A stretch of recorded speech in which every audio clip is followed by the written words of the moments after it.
Well, welcome everybody to our, I believe this is our sixth or seventh industry expert webinar series that we do every month. And we're glad to have you here. And for those of you who may not know me or Z1 Career Zone, that's fine. I'm president founder of Z1 Career Zone.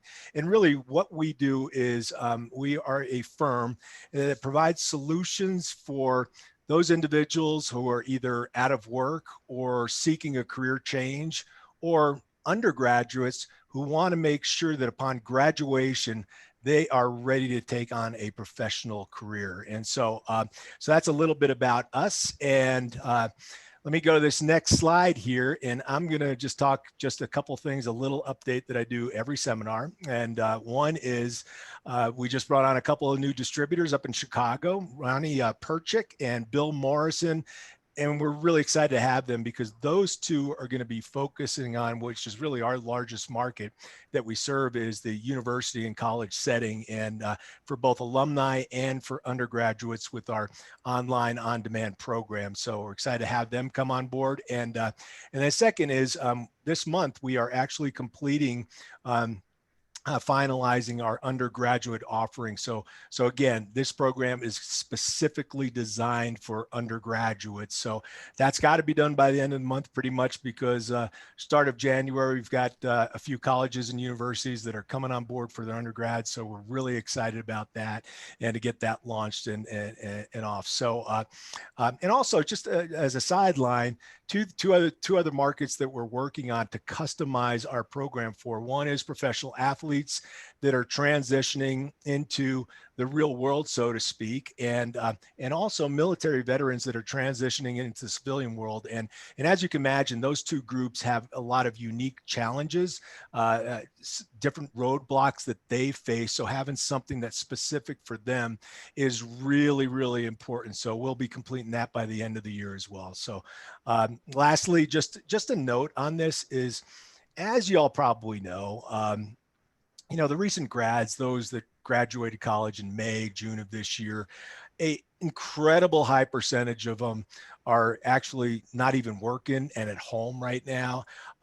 Some of them are working and in jobs that are that definitely they're not in their field of study, if you will, and minimum wage jobs and all that stuff. And we know that, and we realize that. So I just want to make a note of this. If you have a son, daughter that's in that situation, grandson, granddaughter, niece, nephew, friend, whatever, okay, please get in touch with us, info@z1careerzone.com, and we'll talk to you about it, because we're going to discount our online program for them specifically.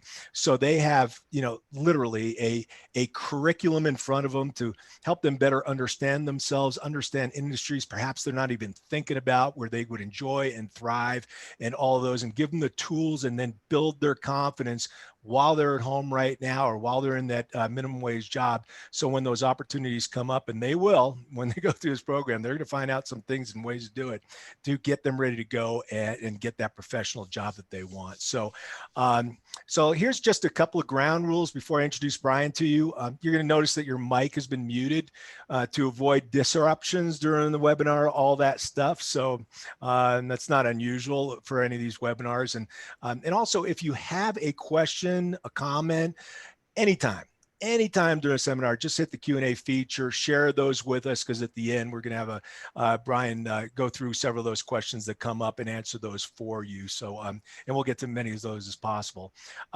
If you haven't done this yet, and I know a lot of you have, because we see the numbers, just take a minute here. You got your phone with you. Just go to Instagram, put in Z1 Career Zone, all together, Z1 Career Zone, and just follow us on Instagram or Facebook or LinkedIn or Twitter, any of the social media outlets, because we always put information on that, upcoming webinars, about the speakers, tips, tools that we provide. All of this is at no charge to help you all out. So, or perhaps it may help somebody else out that you know. So we keep that updated, and you'll be updated on everything that's going on with the company and the organization. So if you would, please take a minute to do that. So thanks. And let me now introduce you to Brian Sump. And I'm really excited about having Brian here, because I met Brian a couple of years ago. My wife and I were at a fundraiser, sitting at the table, and Brian and his wife Jill were there too, and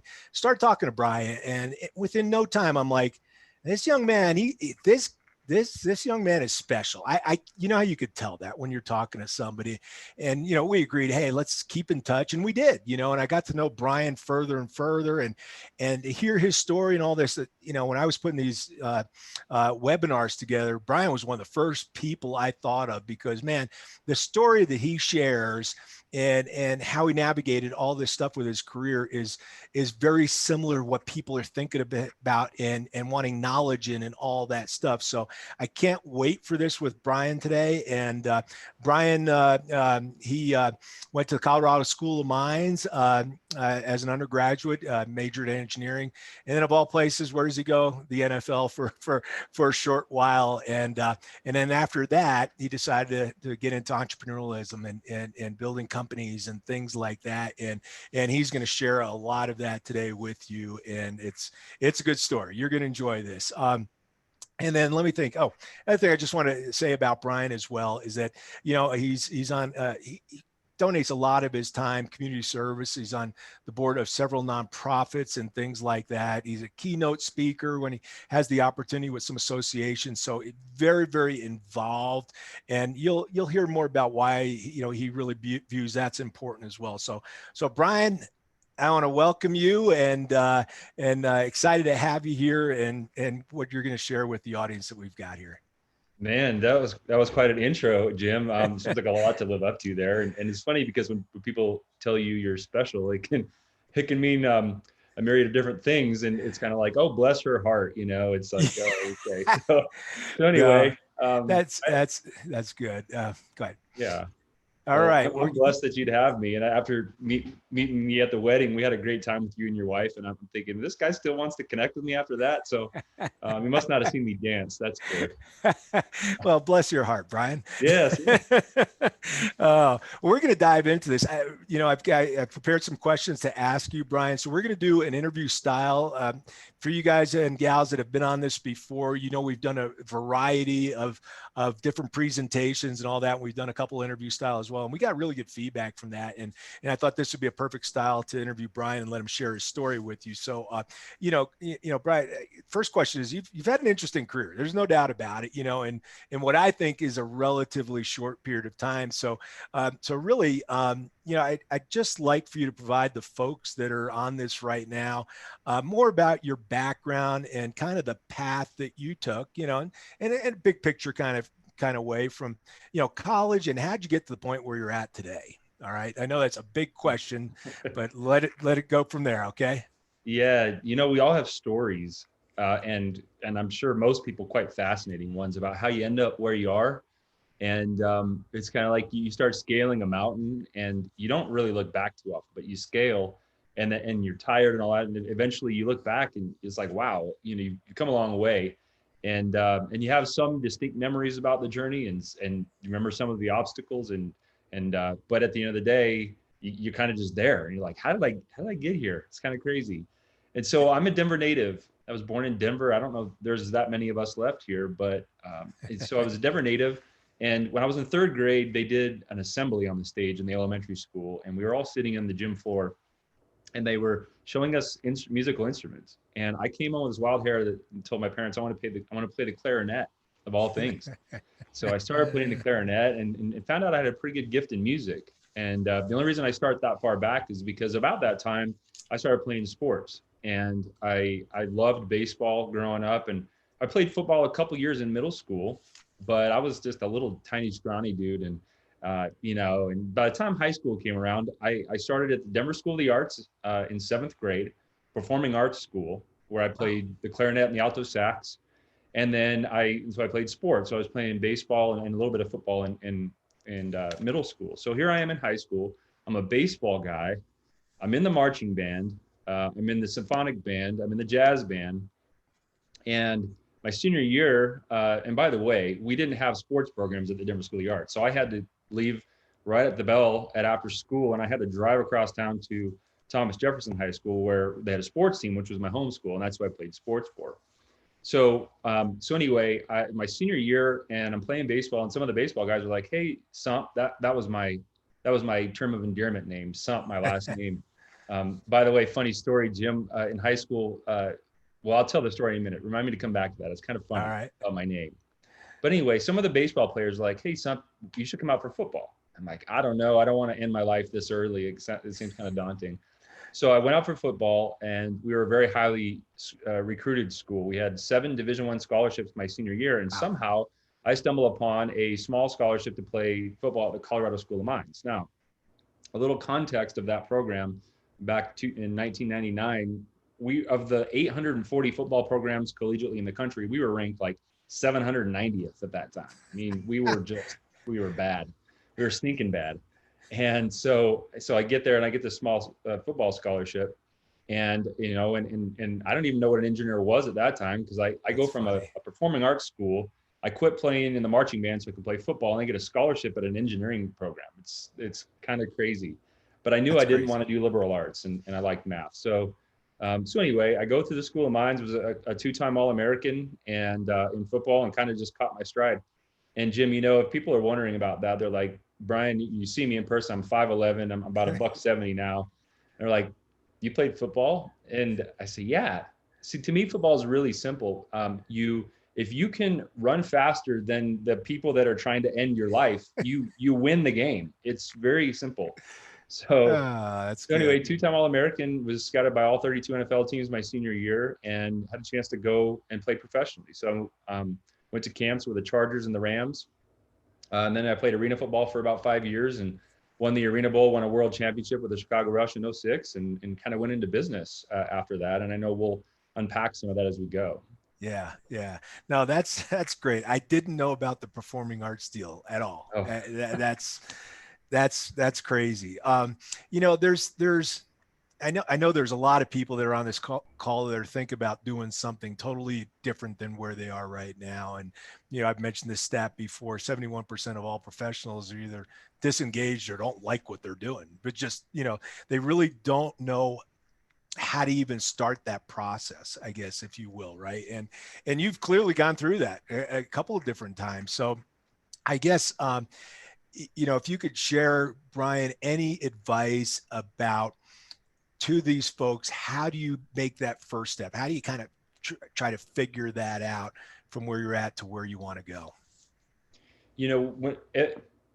The other day, and I'm gonna give you a recent story that really sets the tone for what we're going to talk about, and I'm going to go way back, starting when I was 5, just on just a quick overview of something that I think is very important, because I think it's going to connect with a lot of people that are listening.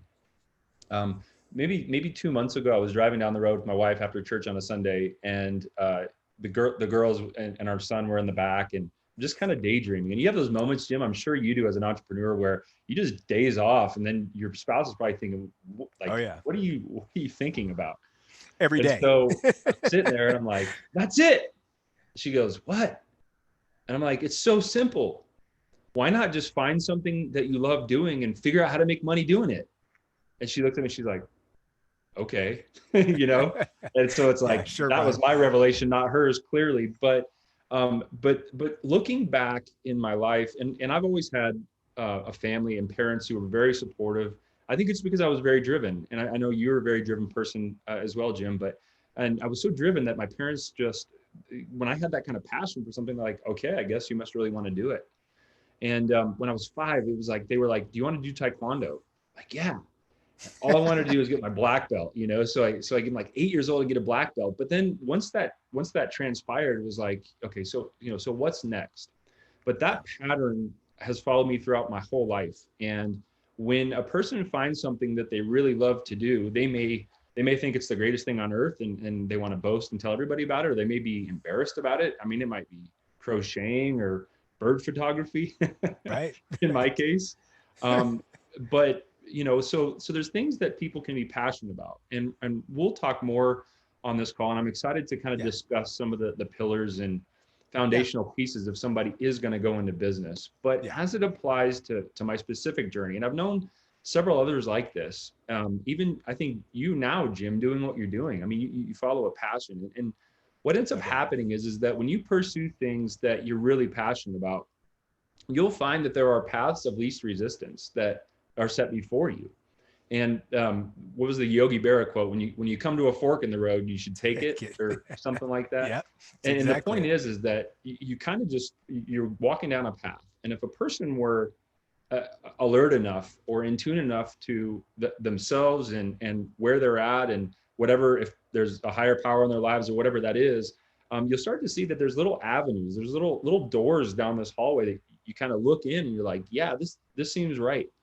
And so you follow these paths, and that's just been something in my life that I followed things that I was passionate about. And so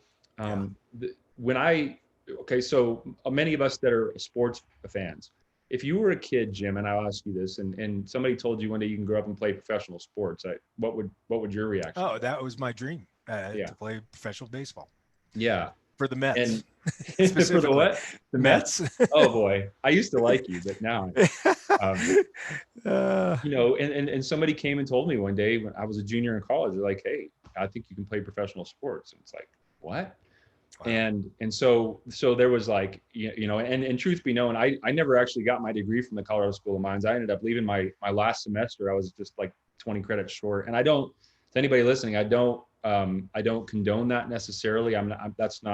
That's the exception, not the rule. But I had a chance to go play football, and I went into business a little bit later. I think the point is if you have something that you're passionate about and you have a chance to go pursue a career in it, depending on the circumstances of your life, and we need to talk about that here today too, that you go after it. And so it was 2007. My mom had passed away about a year prior, and I had custody over my little sister, who was 10 years younger than me. So she was 14, and she was bipolar, and she was having issues in life. And she was like, it was January, and she was like, I'm not going to school. I'm just not going to go. And I was ready to ship off to Chicago. I was still under contract after a world championship, making pretty good money to work 5 or 6 months out of the year and come home and be free and all that kind of stuff. And so I started thinking, everything came crumbling down on me in that moment. And God put on my heart, it's like, you're going to be done playing football. It's time to hang up the cleats. And so I thought to myself, okay, if I could do anything, if I could have my next dream job, what would it be? And the answer, Jim, was cars. I've loved cars since I was in high school, the styling and the performance and how they're made and all that kind of stuff. And so I called the owner of Avalon Motorsports, which I now own. And at the time, it was a website that sold performance parts for German cars. So we would sell exhaust systems and suspensions and things like that. Yeah. Now, I had worked there back in 2004. So this is 3 years prior. I bought my first Audi, and I came home from playing football from arena leagues. And I just latched on to in the shipping department, this little 3-man operation, so that I could buy parts at cost and soup up my car.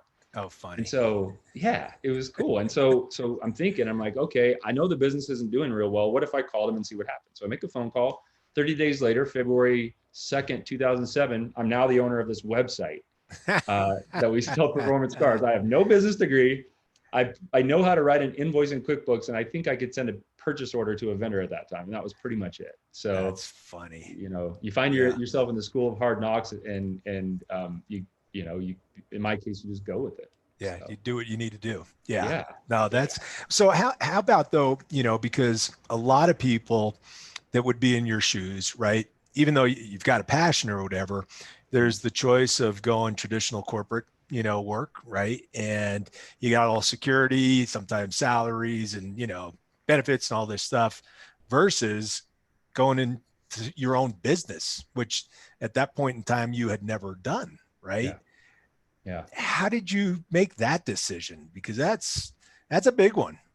That's a big one. And it's a really fascinating question. One thing I've learned through the years, Jim, is that there are different kinds of upbringings that I think really factor into something like this. There are a lot of the family structure where parents are really guiding their children to take a certain path. I know some people in corporate world that have just done incredibly well for themselves and their families and are extremely passionate about that. And so I'm sorry, that's what you were telling me about. Yeah. Is that your grandparent? Yeah, I thought we'd see a 4 or 5-year-old there, but That's Grandpa's great. he's doing a great job. You should have introduced us to him. I should have, yeah, that's true, Grandpa, but he's awesome, and it's a That's blessing. great. He's the guy that, I mean, he was at every baseball game, every musical concert, and huge supporter of mine. And I have such respect and love and admiration for him as a dad. So, Yeah. to that point, there's some people that are guiding. They do really, really well in corporate America. Okay, but Jim, you probably go through this with some of your some of the people you mentor and that you guide and counsel. Personality profiles. There are people that just fit really, really well as a role player. People, and if you've ever read the book Rocket Fuel, or if anybody's listening, if you're wondering if you're going to build an entrepreneurial career, that's probably like a few books in. Things like The E-Myth with Michael Gerber and Good to Great with Jim Collins. Those are really good books when you start. But this book Rocket Fuel talks about visionaries. And really, it talks about the heart and the disposition of an entrepreneur. You're somebody that looks at a dream and just it gets fixated on this dream. Yeah. And sometimes the kind of the people where you jump off a cliff and build a plane on the way down, kind of a thing. But then there are others that are designed, in this case, like an integrator, which I have a director of operations, Phil. He's a tremendous person, a tremendous team player. And he's been with me 13 years, and he is excellent about taking vision and putting it into practice. And then there are other people that just don't want to build anything. You just want to work within a framework, and you want it doesn't have to be a drab, mundane visual like a cubicle or something like that, like we see in these TV shows and movies. But but there's people that work well within structure. Give me a target. Give me some tools and resources and let me go do that. In my world, an example might be a technician, right, or a service advisor. And they want a steady, consistent wage, some nice benefits, and the risk reward is not something that they're designed to really, to go after and to weigh out. Yeah. So yeah, it can be different for a lot of people. We can continue down that path, Jim. But I mean, hopefully that resonates with some people. Yeah. No, it makes a lot of sense. And so right now you own 3 companies, at least that I know of: Avalon Motorsports, Class Auto Rentals, and Urban Autocare, right? Okay. So you've got these. So my first question is like, how do you manage 3 companies simultaneously, right? And really the second thing to that is, what do you consider to be those, and you mentioned this word before, basic pillars for building successful business or businesses? Yeah, well, it's and I've been blessed to do a number of different things through the years and start different businesses. We had a gourmet candy company for a number of years, and I'm on the board of managers for a cybersecurity company, a tech company that I've been involved with several years and starting. And so one of the things that's become evident to me is there's this concept in business, and it should be in any really in any career or what I should say, any business or company in the marketplace, which is what we call educate, delegate, and elevate. Okay, so it's something that, why I say that is because when you become aware of what needs to be done in your business plan, or your job description, or whatever your employer, whatever they lay out for you, once you become aware of that, and you create something, then you teach other people. It's like a discipleship process and replicating yourself. And that's what Michael Gerber in the E-Myth says is such a challenge. Entrepreneurs usually start a business thinking they're going to make more money and work less, but the opposite often ends up true if they succeed. Yeah. But as I've gotten older and more experienced in this, been in business almost a decade and a half, you start to realize that you can make a big impact, especially if you're an expert in some arena. I mean, Jim, you're an expert in career development. So you could spend an hour with somebody and make a massive impact in that person's lives, versus somebody else that's going to have to meet with them, once a week for 8 or 10 weeks and things like that. So I think the point there is that when every human being has the same amount of bandwidth within reason. Let's just say it might be 8 hours a day, 10 hours a day, 12 hours a day, whatever you and your family, if you have one, work out. Okay. And I have a funny story on that, by the way. If you'd like to come back to that as well, about what my wife gave me, some of the best advice I've ever had in my life. So you've got the same amount of bandwidth. Now, how does guys like Warren Buffett I mean, they have the 24 hours in their day, and some of these big tech guys. So how do they do that? Well, the peer once told me, he said, Brian, look, you've got the same amount of bandwidth as everybody else. You just need to figure out how to use your gifts and your talents at a higher level within the allotted amount of time and resources that you have. And so you start finding that I can serve on this board, and it makes sense. My heart's in it. I can give, a few hours a month to that organization and hopefully make a big impact. That's the goal. I can serve on these businesses and teach people how to operate and what is our mission and what is our goal and how are we going to serve our community and take care of our people and be profitable and stuff. And then you start teaching people that are within their gifts and talents and strengths, and you just start finding that you can parse yourself off and use your gifts in different ways. So that's kind of what's manifested for us in the business world, and I think it's a lot of fun that way. Yeah. So that's how you do it with 3 companies, huh?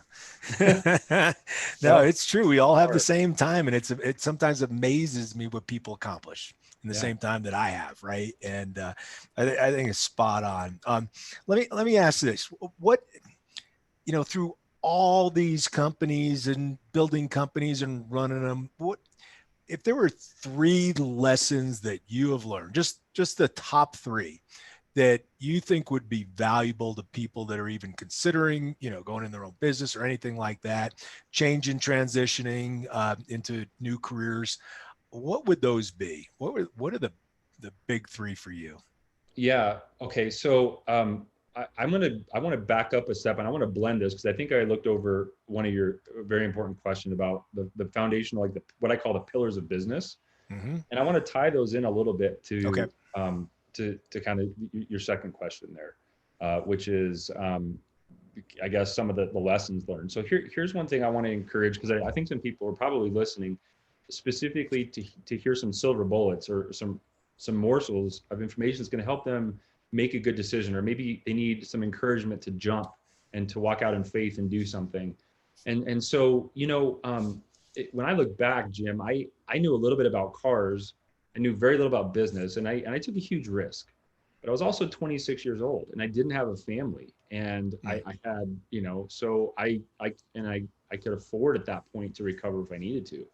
And I think people on the call or the webinar here need to understand, like, you have to spend some really pointed time with your family and evaluate where you are in life and what does your financial situation look like, and where's your calling and different things like that. So with that in mind, I want to share kind of 3 simple things, a story about how to find something you love and figure out how to make money doing it. If I would advise somebody, if they asked me, they're like, hey, Brian, I'm going to go in. Well, here's an example. I had a kid that I used to lead in the youth group called me the other day. He's like, hey, I'm going to open up a mobile mechanic business. I said, okay, why mobile mechanic? And his answer was something along the lines of, well, that's just going to be a placeholder until I can get my own shop. I thought, fine, okay, that's a reasonable answer. But I said, have you studied the mobile mechanic model? Because I actually know a couple things about it. And there was kind of a lull in response. So there wasn't a really good answer to that. And what I was encouraging him is, like, go really look into that model. Call a franchise or spend a lot of time researching it. And so here's the point I want to try to make. A friend of mine that I was in networking in the Chamber of Commerce with several years was a guy that I think he was with Merrill Lynch as a wealth advisor for many years and quite successful. He was driving through Utah, as I understand the story, and he stopped at a little tiny coffee roaster off the interstate.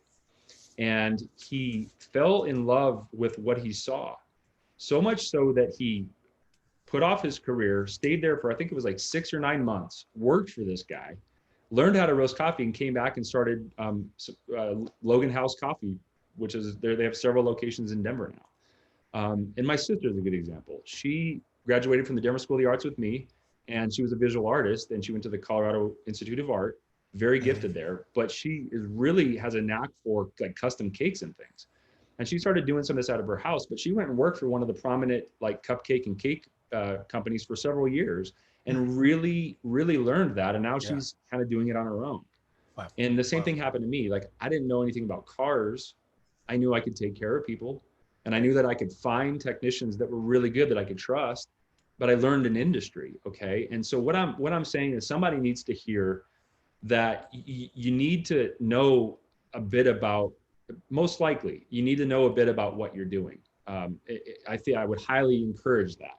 Yeah. Either you've done it as a craft, or you've worked for a company that does it, or you've just spent a lot of time researching. And if you're one of those people that isn't like that you haven't done that kind of a research, it's okay, but your risk may be a lot higher than somebody else. And you just need to have a lot of backing, a lot of emotional support, and a lot of finances to be able to jump and do something.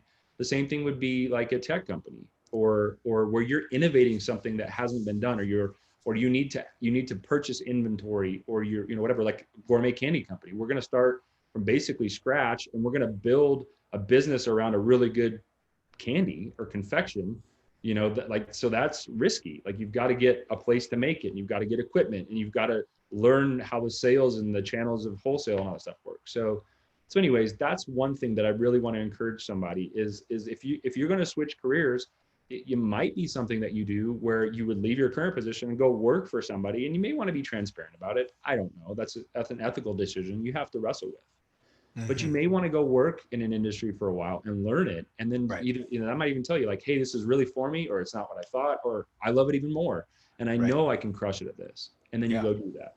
Yeah. So, Yeah. It's kind of on the smaller side. It's really, why we encourage young people to do internships, learn from that, do informational interviews of things with people that are in areas that you're thinking about, and ask great questions and gather that information so you can make better decisions down the road, because you've experienced something, right? And that makes a lot of sense, to say the least. Going back, you mentioned something about tell us about your wife's advice to you. And I'm trying to remember what the question was 2 questions ago. Do you remember?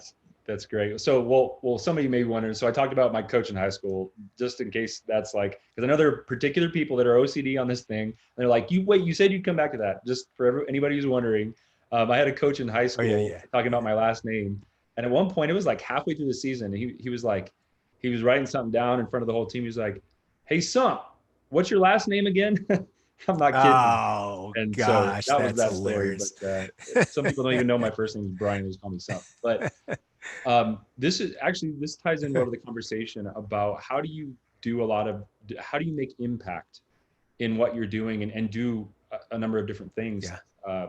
So this was when I was just ready to pitch my wife on the idea that we're going to start a gourmet candy company. And at the time we had 3 other companies.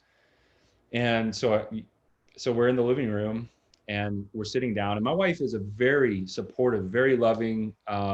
She is not a very aggressive person, and that's why I love her. One of the reasons of many. But so I'm pitching this to her, Jim, and I'm telling her this whole thing, this whole business plan. This is why I think it's going to be great. And she asked a couple questions, and I could see that I'm not really getting through to her. And most of you know what that feels like. You're like, what's going to be the thing? And so I'm going on and on. And finally, I pause, and she looks at me. She goes, "Look, I don't care what you do from 6:30 in the morning to 6:30 at night, Monday through Friday. But at 6:30, you're going to be home with the family, and you're not going to be working all night." And if I'm being honest, and she knows the story, so I'm not hiding anything from her, it ruffled my feathers in a big way, because I'm highly driven and had some success by that time. And I'm thinking, how are you going to tell me, that whole thing, right? And thank God I didn't open my mouth. So a couple weeks go by, and every day it chipped away at me. And then one day I just realized, you know what? She's absolutely right. She is absolutely right. So I need to go back to the drawing board. I need to look at my schedule, and I need to look at where I've got fluff and where I've got doing stuff that I shouldn't be doing. And I've got to manage my schedule, and I've got to be effective in the things I say yes to. A guy named Andy Stanley, great leadership guy, and church leaders said, if you're going to say yes to something, it has to be worth the less. So if you're going to say yes to something is going to be less of you for something else. Right. You bet. And so I started doing that, and I learned a lot about these little things that I shouldn't be doing. And that doesn't mean, Jim, you don't go to lunch with a high school friend, or you don't go play golf one time, or you don't serve on a nonprofit board. But it just means that if you are going to make a sacrifice, and entrepreneurs in many ways sacrifice more than most people, which is why there's one business owner to every 16 workers, I think is the stat in the US. Yeah. Why is that? Well, among many reasons, there's a lot of risk. Yeah. And there's a lot of sacrifices in 60, 70, 80, 90-hour weeks and, those kind of things. And so I just really, really appreciated that advice from her. And it's something that That's great. if you asked her today, she would say, I've been pretty good about that, Yeah. with a few exceptions. And so, so anyway, well, I think that's really great advice. And it kind of leads into this next question, which I'm curious about because I've heard you say it before, but we all use this term work-life balance, right? We all use that, right? And kind of got an idea what that is, but you like to say work-life harmony. Yeah. Right. Yeah. So what does that mean? What's the difference? Because I heard you say that last time we got together, right? So what's that? Okay. So what that conversation with my wife spurred on was this awareness, or maybe hyper awareness of so many entrepreneurs that I know that are very dear friends and whom I love. And this common thread that most entrepreneurs have crisis in some part of their life. They are in crisis in one of with 7 areas, which is family, work. Somehow the work isn't going well. Their health, their hobbies, their obligations, including finance, their spiritual life or emotional life, wherever that lands for you, and then philanthropy. And of those 7 areas, people in general, but entrepreneurs especially, are grossly out of whack. I guess I would say out of whack. And so, and I have a teaching on this. And so when you look up the word balance in the dictionary, it is defined something like an equal and opposite amounts of all the counterparts. So balance, right? You have a scale and it's in balance. And so I don't like that definition. It doesn't make sense to me because you shouldn't necessarily in all seasons give the same amount of effort to your work and your family. But what about your health? Okay, I'm going to do those 2, but I'm not going to focus on my health, or I'm not going to focus on my finances, or I'm going to focus on my finances and my work, but I'm not going to give my family any of my time or my church or community. So look up the word harmony in the dictionary. You'll see that a definition is a pleasing arrangement of all the parts. And so as an entrepreneur, Jim, and you know this, there are seasons when you have to sow so hard. We're going through trying to get an acquisition done right now. And when we acquire a business, it takes a lot of effort for that season, leading up to and then shortly after. And so that might be a season where my wife and my family's aware, and I might be working a little bit in the evenings or whatever. But there are seasons where you get a bad report from your doctor. It's time to buckle up and focus on your health. Yeah. You got to fix your diet. You got to find 30 minutes to get on that exercise bike or run or walk or whatever you have to do. So I talk about work-life harmony and not work-life balance, because in every season of life, and some of these things are going to be consistent. You might give every Sunday to your family forever, and that may never change. Or you may work out 5 days a week. I have a friend named Doug, who's a fantastic business person and shop owner in Maryland. He woke up in the morning at like 4 a.m. every day, 365 days for a year, and ran diligently, like several miles. Like, that's crazy to me. Yeah. So anyway, whatever it is, you and or your family and or your faith have to figure that out, that pleasing arrangement. And it's just, I have so many marriages that have failed that I know, entrepreneurs, so many bankruptcies, and I don't know. I don't know that it has to be that way. Yeah. Yeah. No, that's absolutely sound advice, and thank goodness she told you that. I can tell you that, you got a good woman there for sure. I'm going to skip one or two questions. I want to get to this kind of last question or two, just because of time, Brian, because I think they're that important. And because I see this all the time, right? And that is with people out there, and it's all kinds of people, and they're holding back. Bottom line is they're holding themselves back from really going after and achieving their goals, their dreams, and whatever it is, because it's this fear of failing, period. They're scared to death to fail. So what happens is they don't do anything. They don't move forward with something and all that.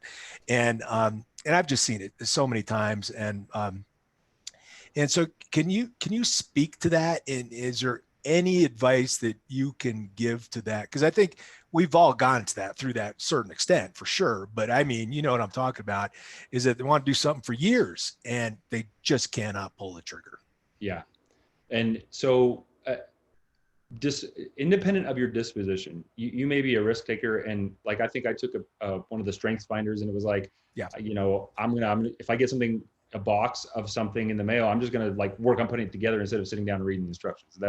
It's a lot of guys in general, a lot of people in general. But the point is that independent of your disposition, there has to be a moment when you make a decision, and that conviction, the correlation between the conviction and making the decision have to be congruent or at the same level.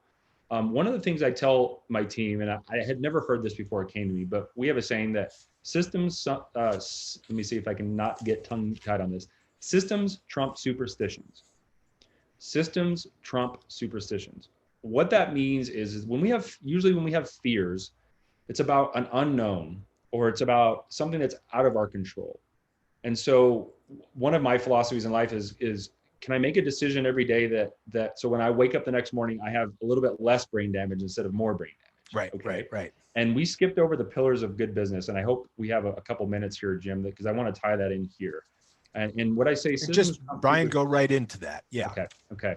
Yeah, is that important. You have to have, I think what helps take away the fear in part is some kind of plan. So we'll talk about this plan and the pillars of business, but if you sort out, if you know you have the support of either your close friends or your spouses and family, if you've got that part of it, and maybe you've got some finances aside, and then you have this fear. Where's the fear coming from? And many of us are aware of that acronym, false expectations appearing real. What is your fear and what's it stemming? But I know for many of us, it's because we don't have a plan. Yeah. And we don't know where to go with it. So I'm going to share with everybody, I think there's maybe 6 basic pillars of business, and there are probably a million books, and you can read all this stuff. But when I look at business, I believe, and I hope this doesn't sound arrogant because I don't want it to sound that way, but for the most part, I believe I could build a business in almost any facet of the marketplace, you know, and we've done several of different things. But here are these pillars that I think that people need to understand in my eyes. The first is, do you have a product or service that people need or want? And sometimes a product or service will not have been provided to the market before, and you have to sample some population. You have to try out some things and get some feedback from people. But do they need it or do they want it? Because sometimes what we call inbound and outbound marketing is sometimes it's a known issue, like my car just broke, I need a shop. You know, I am sick, I need a doctor. Okay. But there are times when who knew that you needed an iPod 20 years ago, right? I mean, we didn't know or that we wanted it, rather. You didn't know that until you were made aware of it. So you have a product or service people need or want. Okay. And then there's this thing called unique differentiation. Can you be different? Can you do the same thing in a different way, or do something different in a new way that's never been done? Okay. So that's the first thing. The second thing is, can you find people that need the want or service and tell them about it? This is what we call marketing. And people marketing is a multifaceted thing. It's not, people mistake marketing as just getting customers, but marketing is also keeping people as customers. Okay. Yeah. And so under this marketing veil, so the third thing is, can you make people feel good about the experience? And what I mean by that is, if you're in a service business, can you make people feel great about that experience, that they would want to come back and tell other people about it? Can you make your internal people, what we call internal customers, or your employees, your team members, can you make them feel good about the experience? Because if it becomes an experience, it's like McDonald's. Maybe you hate McDonald's, but if you love McDonald's, you expect that experience every time you go to McDonald's or Chick-fil-A or whatever it is. So that third thing is, can you make people feel good about what they bought, that they consumed something, and that they liked it? Okay, because that's going to give you a really good upside. Fourthly is, can you manage and can you gather finances? A lot. I mean, I didn't have a clue, and I made some really stupid financial decisions that I didn't go through bankruptcy, but I spent money on stuff that I shouldn't have been spending money on. Sounds familiar. Yeah, yeah. Well, it's the Still American doing way. Yeah, pay now or like play now, pay later. that was a waste. Yeah, yeah. But you have to have some kind of guidance. But I know, Jim, I know for a fact somebody's on this, is listening and watching this, and they have a pretty good stockpile, but they're like this, and they won't let go of some of that. So Mm-hmm. it can be Mm-hmm. on both extremes. You Oh have to yeah, manage, absolutely. Great you point. know, Great yeah. point. Yep. And you might have to be okay with leverage, what we would call debt.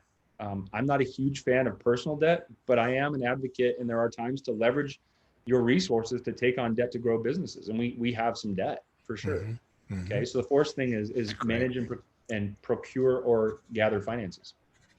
Fifthly, can you find good people and can you keep them?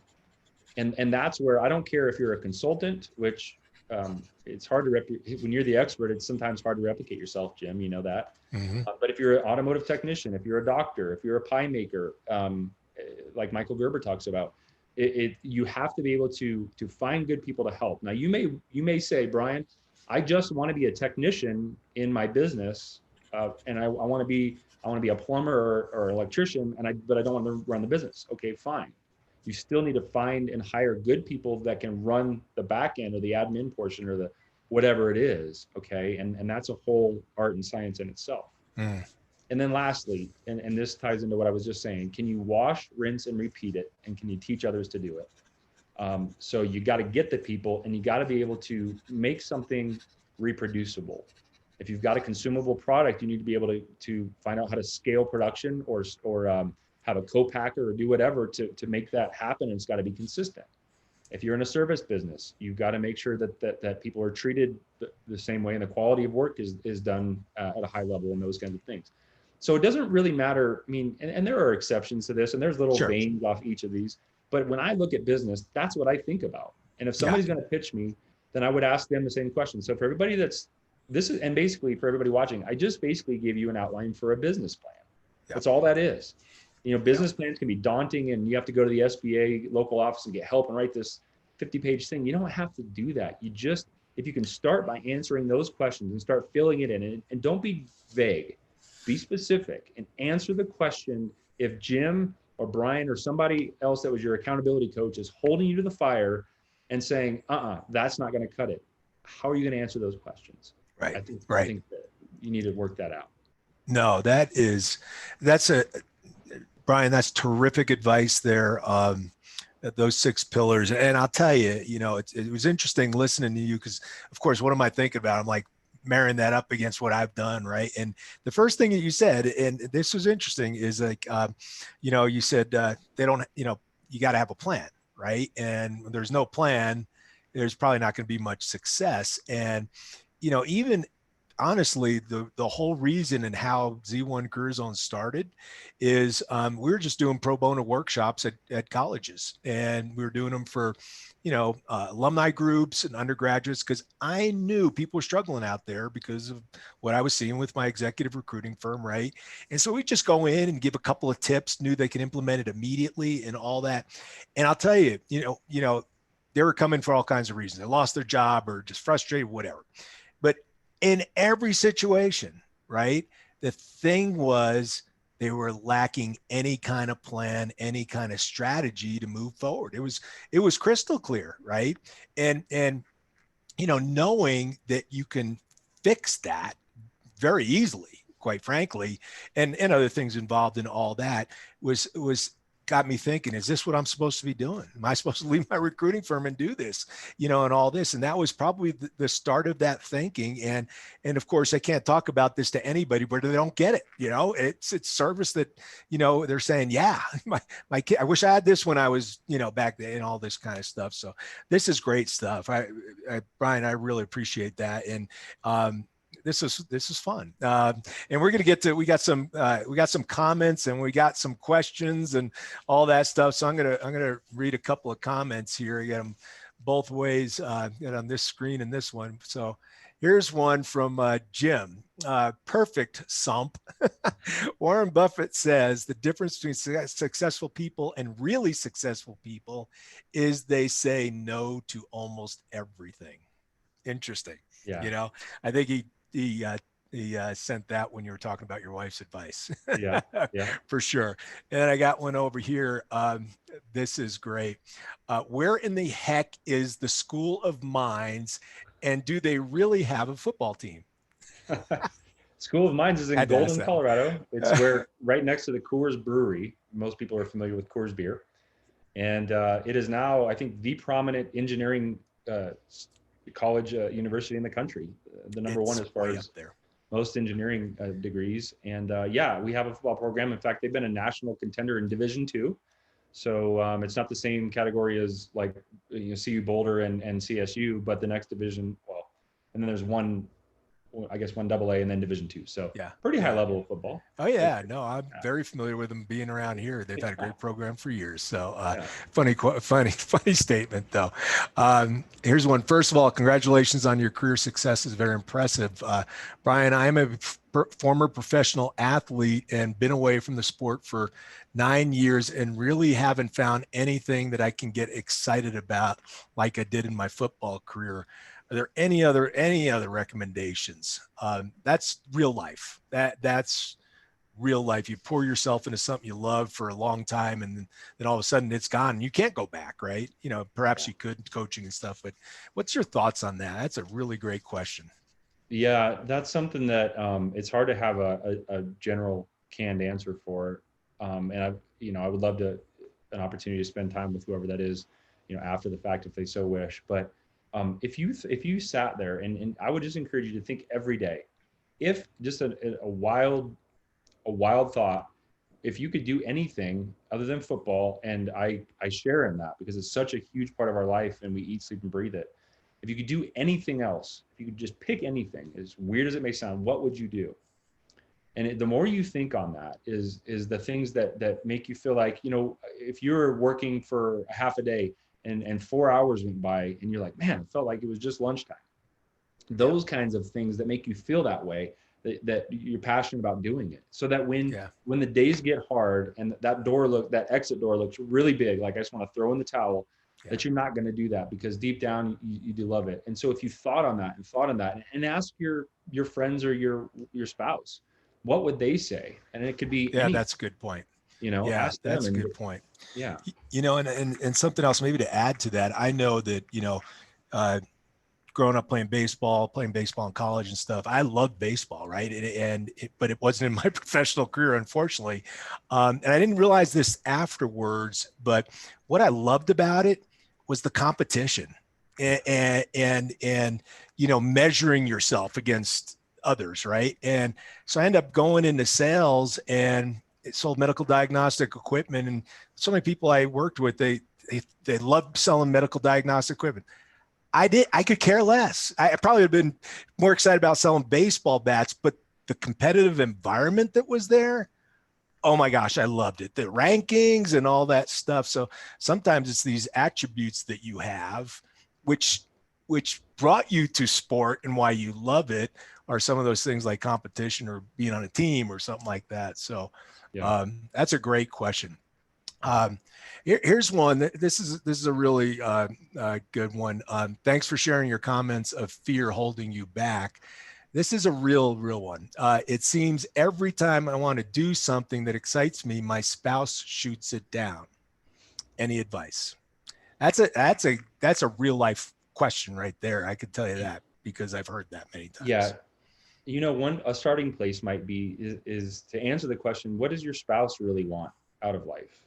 And this is what I might label as diplomacy. Like when you have 30 employees, you have to understand diplomacy in a different way and help people reach what they want. So WIIFM, WIFM, what's in it for me? And I think for a lot of us, and this is whether you're an employee in an organization or your spouse trying to make an agreement on what we're going to do, is what's in it for somebody? What is in it for them? So if your wife, it could be a material thing that she would like to have a nice house, which you have to be careful starting a business. That's not good. That could be a delayed gratification thing. Yeah. But what is their outlook on it? And what is their restraint? Yeah. Because maybe it's the greatest blessing in disguise that they're shooting you down, because maybe there's some, and I'm saying maybe there's some wisdom in that. And maybe we need to rethink it. But if you can get down to it, is it resentment? Is it because they're jealous, which many spouses of entrepreneurs go through a season of resentment? You just get to go do what you love all day, and I'm here stuck here in a hospital or with my, being a parent at home and the whining and the crying. So I think if you can unpack a little bit why they feel that way, and is it a consistent thing that's holding them back, or how can you help them achieve what they want at the same time? Maybe that would be a good starting place. Yeah. No, that's great advice. That's a tough one. That's just, really hard. and every situation is very unique. Do you have partners in your businesses, or are you the sole owner? What do you think about starting a business with one or two partners? That's a really good question. That's a very good question. I'm the sole equity owner. I have different arrangements with different team members to do different kinds of profit sharing and things. But I have had mentors, and I want to make a clear comment real quickly because I think it's extremely vital that you say, Brian, you didn't have a plan when you started? You're right, I didn't. And I went 2 years not making a dime and getting my butt kicked before I went out and started going to industry conferences with consultants and hired a consultant, started learning what the heck I'm supposed to do. So if I would have done that 2 years earlier, I'd have been better off. Yeah. But the point being is that you kind of have to figure out, if there's a plan, or if it's something that so equity partners. Somebody early, a mentor told me early on, Brian, if you can do everything you can to retain equity, do that, because it's an easy out early. And I had a partner. I had one partnership ever, and it long term it didn't work out, and I learned a lot. Me too. Did you? If businesses, if like 1 out of 5 businesses succeed, then like 1 out of 10 partnerships of those 1 out of 5 are going to succeed, or something like that. Yeah. It's very low odds. So don't take the easy way out because you're afraid, and just do it with a partner, because they rarely work. And everything if something could go wrong, it probably will. And it doesn't matter if they're your family member, your best friend in the world, or you don't know them from Adam. If you can start it, and then if you want to give somebody a profit share or treat them like a partner, that's fine. But you need to make sure at the end of the day, it's all spelled out. You can make the decision, because you want to live and die, in my opinion, with yourself rather than, but there are partnerships that are worked. It's a longer conversation. Yeah. Try to keep the equity if you can. Yeah. Great advice. We'll do this last question, and I'll wrap it up by introducing our next industry expert. Do you offer individual coaching sessions on building teams and companies? The way I've had a lot of solicitations to do like higher level consulting and really build that business. It doesn't work real well within the framework of what I have going right now. I am willing to do some things with certain people in the right circumstances. So if and I think, Jim, you're a great resource for this, but if there was something that you didn't do that I might be able to provide, I'm open to have a discussion about that, but I think it would be the right fit, so we'll discuss that. Yeah, no, this is great. And I want to be respectful of our time, but Brian, awesome. And I enjoyed it. Got some other comments here that I'll share with you offline. A couple of them are pretty funny, but they're good. And just to let you know, I saw several more questions pop up here, and we'll get these out to you. We'll get responses out to you and all that stuff. And you could expect a little questionnaire coming to you, as we always do. And I'd like to give Brian that feedback as well. So now let me go back to my screen here and share that, and go to my next person here. Hold on. How come this? There we go. Nope. Next one. All right. First of all, Brian, thank you again. This is fun for me, and it's really fun for me because I get to hear the comments from people and the benefit it brings to them. And there's so many talented people out there that are willing to share their expertise. And so we really appreciate it. We all appreciate it. So thank you, my friend. Next up is going to be on November 4th. And this is going to be with Jim Dolliver, Jim Dolliver, I've known Jim for, I'm going to say 35 years or 40 years or whatever. And so Jim is the husband of my cousin. And I've been so impressed with this guy forever. And actually, Jim's a small business owner and career ownership coach. And basically what he does in his business is he talks about all the possibilities, okay, that are out there for career transition. So he does one-on-one coaching with people on that. And career transition, though, specifically, what are the options outside those traditional corporate roles, right? And so he's going to talk, probably the most knowledgeable guy I know. He spent years and years in franchise development, selling, all that kind of stuff. But also he's going to share all those other ways with you. And it's going to be fascinating because you're going to hear stuff you never thought of, right? And that's why he's so really good at what he does. And so anyway, Jim, I'm excited to have you. Kind of a family member coming on next, but that'll be November 4th, and we'll be getting that out to everybody. So again, Brian, thank you for your time.